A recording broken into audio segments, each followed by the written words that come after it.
My response to Dr. Brown regarding Isaiah 66 and whether or not Seventh-day Adventists are justified in emphasizing the seventh-day Sabbath, but not the festival Sabbaths necessarily, as being binding. So let's hear his argument. Isaiah chapter 66, beginning in verse 22. For as the new heaven and the new earth, which I shall make, shall endure by my will, declares the Lord, so shall your seed and your name endure. Speaking to the people of Israel, and now speaking not so much of the new heavens and new earth in the eternal age, but the millennial kingdom. And new moon after new moon, and Sabbath after... I don't think you can necessarily say it's not still talking about the eternal state. It doesn't.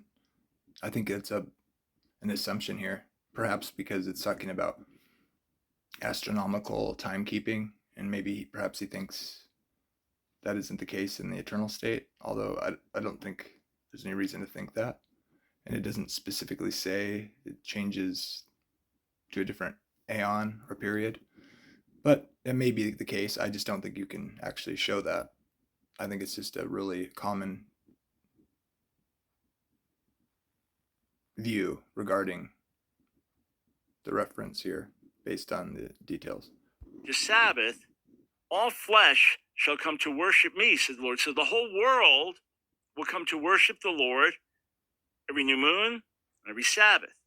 They shall go out and gaze on the corpses of the men who rebelled against me. Their worms shall not die, nor their fire be quenched. In other words, the corpses will keep burning and being devoured. They shall be a horror to all flesh. And then the Jewish tradition in the synagogue is to repeat the verse before it because it's such an intense ending to the book. A new moon after new moon, and Sabbath after Sabbath, all flesh shall come to worship me, said the Lord. Now, this is speaking of the future kingdom. When, if we take this literally, the whole world will worship God Sabbath after Sabbath. The only problem for those who argue based on this, that all Christians should observe the Sabbath today, the only problem is that it also speaks of new moon after new moon. If you're going to use this passage about the millennial kingdom and say that since in the millennial kingdom the whole world will come to worship the God of Israel on the seventh-day Sabbath, then you're going to have to argue that you keep the new moons as well. If the whole world is going to do it then, therefore we should do it today, then the same with new moons. Those should be observed today just the same way. For a Seventh-day Adventist and others who argue for a seventh-day Sabbath, do you also argue for new moon? Well, you say new moon isn't emphasized as much. Well, be consistent. Here it is. Also, so is that inconsistent? At first glance, it would appear so, wouldn't it? Well, let's consider the phrase that's used. When is a new moon? It's every 29 and a half days, every 30 days. So it would be equivalent to essentially, as we use it today, a month. Not saying it is saying a month, it's saying new moon. But is new moon by itself, is that directly necessarily associated with festivals? Most places it talks about new moons, feasts, and Sabbath days, and things like that when referencing the festivals with their sacrifices, etc. in the Old Testament. Well, it just says new moon to new moon. So here's the question. Is every new moon one after the other in a year, or just in general, a appointed time? Is from one new moon to another, is that necessarily speaking to from one festival to another? It doesn't say that. It just says from one new moon to another.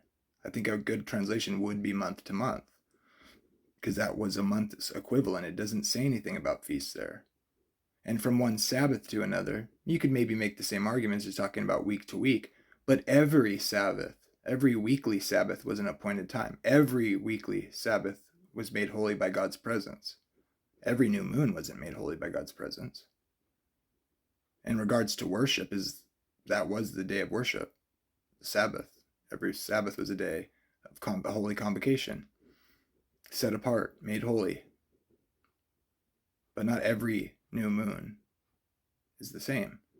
I actually think the best translation would be, if you were going to modernize it at all, but remain faithful to what it's actually intending to say. You could say from one month to the next and every Sabbath to the next.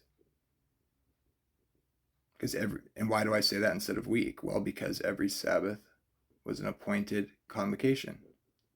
Or you could say every day of this, every Sabbath is holy because that's why God made the weekly cycle and declared that day is holy. And that week cycle has continued from the very first week.